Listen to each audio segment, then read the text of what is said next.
Hello students, I'm your SST teacher Aisha. Yesterday I told you about igneous rock and sedimentary rock, and today I'm going to teach you about metamorphic rock. Metamorphic rocks को हिंदी में रूपांतरित या कायांतरित चट्टान कहा जाता है. The word metamorphosis means change of form. जो word है मेटामॉर्फिस, जिससे कि मेटामॉर्फिक रॉक बना हुआ है, उसका जो है मीनिंग होता है चेंज ऑफ फॉर्म, रूप का बदलना. Igneous and sedimentary rocks change their form under very high pressure or temperature. जो igneous और sedimentary rocks होती हैं, ये अधिक तापमान या दबाव के कारण अपना जो रूप है वो बदल देती हैं. Such changed rocks are known as metamorphic rock. और फिर वो चट्टानें जो अधिक दबाव के कारण अपना रूप बदल देती हैं, उनको मेटामॉर्फिक या रूपांतरित चट्टान कहा जाता है. Metamorphic rocks are usually very hard. और ये जो मेटामॉर्फिक रॉक्स होती हैं ये यूजली बहुत कठोर होती हैं. इनके कुछ एग्जाम्पल्स हैं, जैसे मार्बल जो कि लाइमस्टोन से बनती है, स्लेट जो कि शेल से, और क्वार्टाइज जो कि सैंडस्टोन के रूप बदलने के कारण बनती हैं.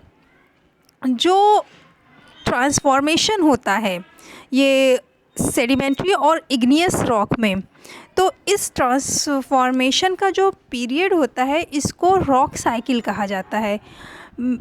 Magma rising from depth below the earth surface produce igneous rocks.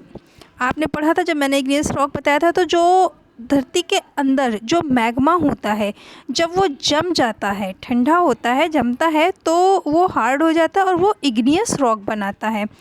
और जो अलग अलग तरह की जो चट्टानें होती हैं, जब ये टूटती हैं तो इनके जो छोटे छोटे रॉक्स होते हैं, जो कि पानी के द्वारा या हवा के द्वारा एक स्थान से दूसरे स्थान पे बहा के ले जाया जाता है, और वहाँ जो डिपॉजिट होते जाते हैं, और फिर जब वो चट्टान का निर्माण करते हैं तो उसे सेडिमेंट्री रॉक्स कहा जाता है.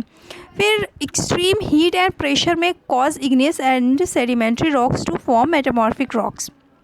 जब ये इग्नियस और सेडिमेंट्री रॉक्स जब बहुत अधिक ऊंचे तापमान में या दबाव में जब रहती हैं, ताप में, तो ये धीरे धीरे जो है अपना जो रूप है वो बदलती हैं, और रूप बदलने के बाद में ये मेटामॉर्फिक रॉक्स या रूपांतरित जो या कायांतरित जो चट्टान है उसका निर्माण करती हैं.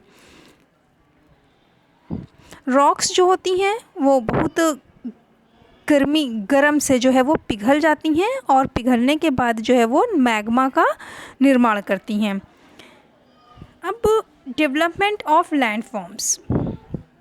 Major landforms like mountain developed mainly due to forces that originate below the earth's surface.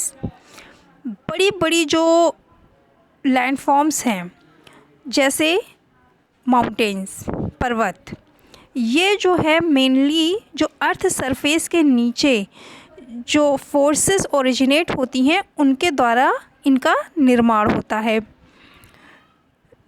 और ये जो फोर्सेस होती हैं ये अर्थ के मूवमेंट को बहुत स्लो कर देती हैं, जिससे कि नई लैंडफॉर्म का निर्माण हो सकता है. And sudden earth movements which modify existing landforms. और जो सडन मूवमेंट होती है अर्थ की, वो जो ऑलरेडी लैंडफॉर्म्स जो एग्जिस्ट कर रही हैं वो उनको मॉडिफाई कर देता है. और we will now study some process that create our modified landforms. Next video में मैं आपको बताऊंगी कि वो कौन से प्रोसेस हैं जो नई लैंडफॉर्म्स को मॉडिफाई को क्रिएट करते हैं, या जो लैंडफॉर्म्स ऑलरेडी एग्जिस्ट कर रही हैं उनको किस तरह से वो मॉडिफाई करते हैं. Till then have a great time.